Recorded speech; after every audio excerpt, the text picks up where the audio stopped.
If you want to feel more connected to humanity and a little less alone, listen to Beautiful Anonymous. Each week, I take a phone call from one random anonymous human being. There's over 400 episodes in our back catalog. You get to feel connected to all these different people all over the world. Recent episodes include one where a lady survived a murder attempt by her own son. But then the week before that, we just talked about Star Trek. It can be anything. It's unpredictable. It's raw. It's real. Get Beautiful Anonymous wherever you listen to podcasts.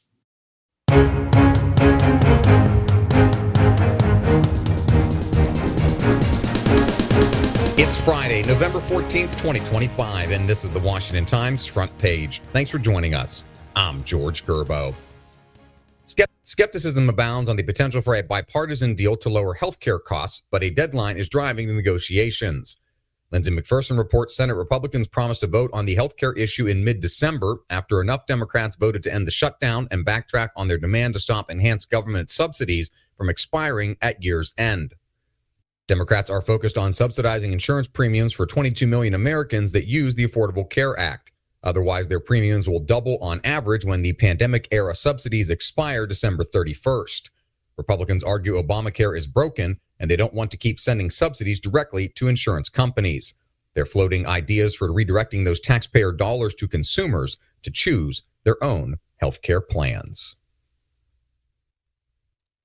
A federal judge plans to rule by Thanksgiving on a motion to toss out criminal cases against former FBI Director James Comey and New York Attorney General Letitia James.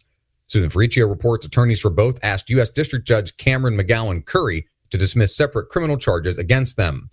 They argue that Lindsay Halligan's appointment to serve as interim U.S. Attorney for the Eastern District of Virginia broke the law because her predecessor, who was also serving on an interim basis, had exceeded the 120-day limit for temporary appointments. The Department of Justice has joined a lawsuit challenging California's new congressional map, saying the state was too focused on race when it drew its lines. Stephen Dinan reports the government sided with the California Republican Party, which sued last week to challenge the map that voters approved in the November 4th election.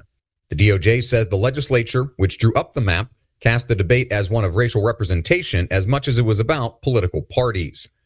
Governor Gavin Newsom's office mocked the lawsuit, saying those losers lost at the ballot box, and soon they will also lose in court.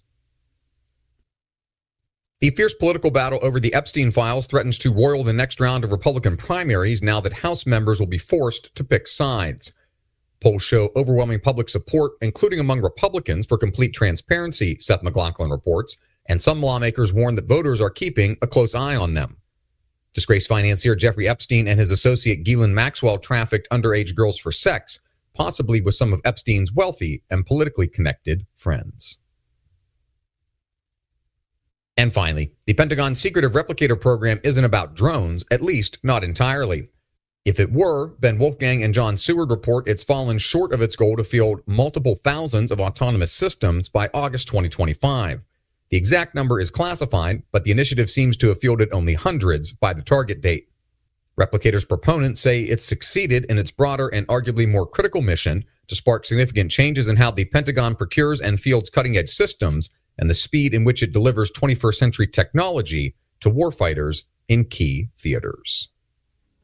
Find all today's front page stories at WashingtonTimes.com/front page or on the Washington Times app, and find us wherever you get your podcasts. You can also find us on social media at Wash Times for breaking news, sports, commentary, and more.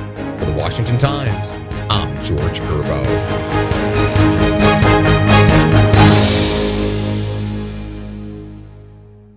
Hi, I'm Chris Gethard, and I'm very excited to tell you about Beautiful Anonymous, a podcast where I talk to random people on the phone. I tweet out a phone number, thousands of people try to call, I talk to one of them, they stay anonymous, I can't hang up, that's all the rules. I never know what's going to happen. We get serious ones.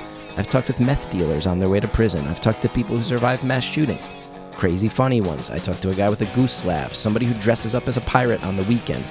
I never know what's going to happen. It's a great show. Subscribe today, Beautiful Anonymous.